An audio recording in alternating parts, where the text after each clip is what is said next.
Bonjour à tous, 10e jour au Mondial de l'Automobile de Paris et il nous reste encore quelques nouveautés à vous faire découvrir, à commencer par le Chevrolet Trax, le Mini Paceman ou encore le Ford EcoSport.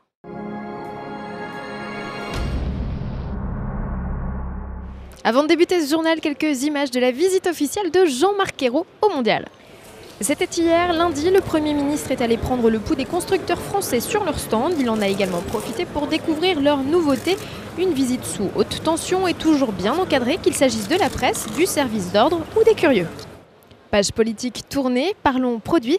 Chevrolet dégaine à Paris son 4x4 urbain, le tout premier de la gamme, c'est le Chevrolet Trax et je vous propose de le découvrir sans plus attendre.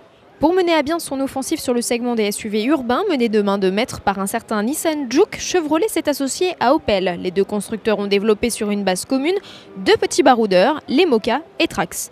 Attardons-nous sur ce dernier. Le baroudeur s'intercale dans la gamme entre le crossover familial Orlando et le SUV Captiva.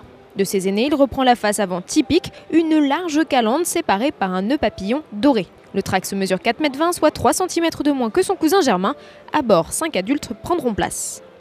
Seulement, le seul inconvénient, c'est que la place centrale s'avère pas des plus confortables, le dossier est plutôt raide. La planche de bord inédite accueille en son centre un système multimédia. Il est réservé aux finitions les plus hautes et permettra notamment de commander son smartphone directement via l'écran tactile. Côté motorisation, le Trax partage ses blocs avec le Moka. On annonce 3 versions, un 1,6 litre essence atmosphérique de 115 chevaux, un 1,4 litre turbo de 140 chevaux et un diesel de 130 chevaux. Les deux blocs les plus puissants profitent en option d'une transmission intégrale et d'une boîte automatique, deux équipements toutefois incompatibles ensemble. Le Trax est attendu en concession pour avril 2013. Alors un futur mythe dans la gamme ? Qui sait, en tout cas Chevrolet l'annonce digne héritier d'une lignée née en 1935. Élément de réponse avec Ludovic Dirand, le président de Chevrolet France. Chevrolet est l'inventeur du segment du SUV aux États-Unis et donc il y a une forme d'authenticité, en tout cas un retour aux sources et à l'ADN profond de la marque Chevrolet. Aux côtés du Trax, Chevrolet présente la Spark restylée, la Cruise Break et la Malibu. La gamme devrait s'agrandir dans très peu de temps avec un modèle zéro émission. Plus de détails avec Ludovic Dirand. Le groupe est bien sûr très impliqué dans la recherche et l'évolution pour apporter de nouvelles solutions. Vous aurez de nouvelles surprises très rapidement dans les mois et les années qui viennent. Et mini est un terme qui n'est pas trop mal adapté. À suivre donc. Et toujours chez Chevrolet, une initiative un peu hors du commun. Les hôtes et les hôtesses du stand ne sont pas tous issus d'agences. Certains sont employés au sein même du groupe General Motors à Argenteuil. Ils sont attachés de presse, au service relations clientèle ou chefs de secteur. Et ils ont décidé de se lancer le défi de passer une journée sur le stand pour répondre aux demandes des clients. Alors moi j'ai voulu venir sur le salon pour savoir comment était l'organisation d'un mondial de l'automobile, pour voir les véhicules en vrai et pour représenter la marque. Effectivement d'habitude on les a plutôt au téléphone. La différence c'est qu'on est beaucoup plus proche du client et on est à même de répondre à ses demandes en direct.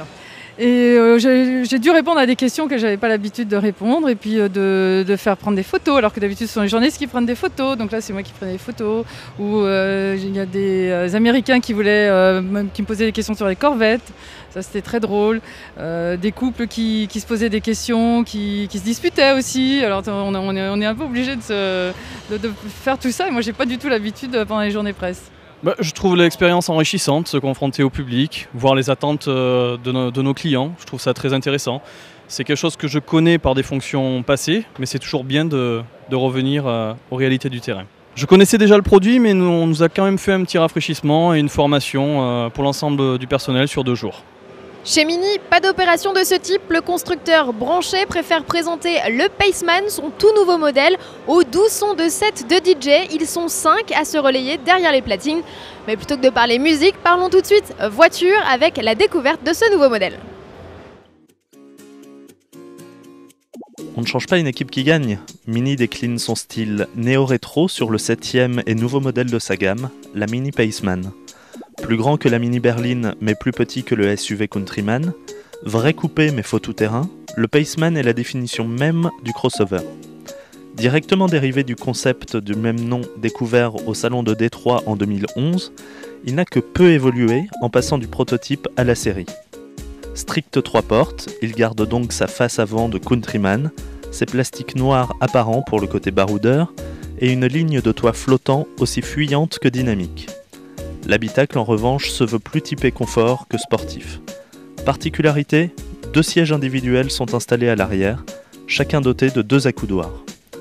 2 essences et 2 diesels sont proposés, de 112 à 184 chevaux, tandis que la transmission intégrale sera disponible sur 3 versions. Si Mini n'a communiqué aucun tarif pour le moment, sa commercialisation devrait intervenir mi-2013.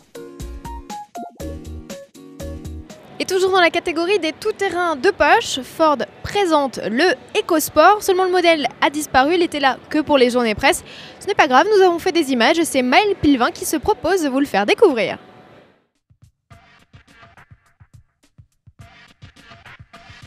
Ford se présente au Mondial de Paris avec de nombreuses nouveautés. À côté du tout nouveau Kuga, on découvre pour la première fois son petit frère, le EcoSport. Il se base sur une plateforme déjà utilisée par la Fiesta, le P-Max ou encore le Fusion. Véritable véhicule urbain, il se dote pourtant d'un look de baroudeur, faisant de lui un petit SUV des villes. En effet, le constructeur a voulu pour ce modèle allier à la fois l'agilité et la consommation d'une citadine, au volume et à la flexibilité d'un SUV. Côté esthétique, il reprend les codes de la marque à l'ovale, avec une large calandre prête à dévorer le bitume et des optiques fines et effilées. Pas particulièrement gracieux, il ferait presque penser à un doux mélange entre un Range Rover Evoque et une Aston Martin Signet. Côté motorisation, Ford fait appel à son bloc 1 litre EcoBoost, récemment élu meilleur moteur de l'année 2012. Ce dernier tire 120 chevaux de ses 3 cylindres pour une consommation contenue à 5 litres au 100 km et des émissions de CO2 de 110 grammes par kilomètre, lui permettant d'échapper à tout bonus écologique. Et le petit frère du Kuga est un modèle à vocation internationale puisque, en effet, il a déjà été aperçu en Inde où il a été présenté et il est commercialisé depuis quelques mois en Amérique du Sud. Il rejoint aujourd'hui le vieux continent. À ses côtés, et comme évoqué dans le reportage, vous avez la possibilité de découvrir sur le stand Ford, pour le coup, lui, il est bien là. Lui, c'est le Kuga de 2e génération, un modèle que vous retrouverez en concession dès le début de l'année 2013. Pour finir, un petit mot pour vous annoncer la mise en ligne officielle de l'interview RTL Auto Plus de Frédéric Banzet, le directeur de Citroën France.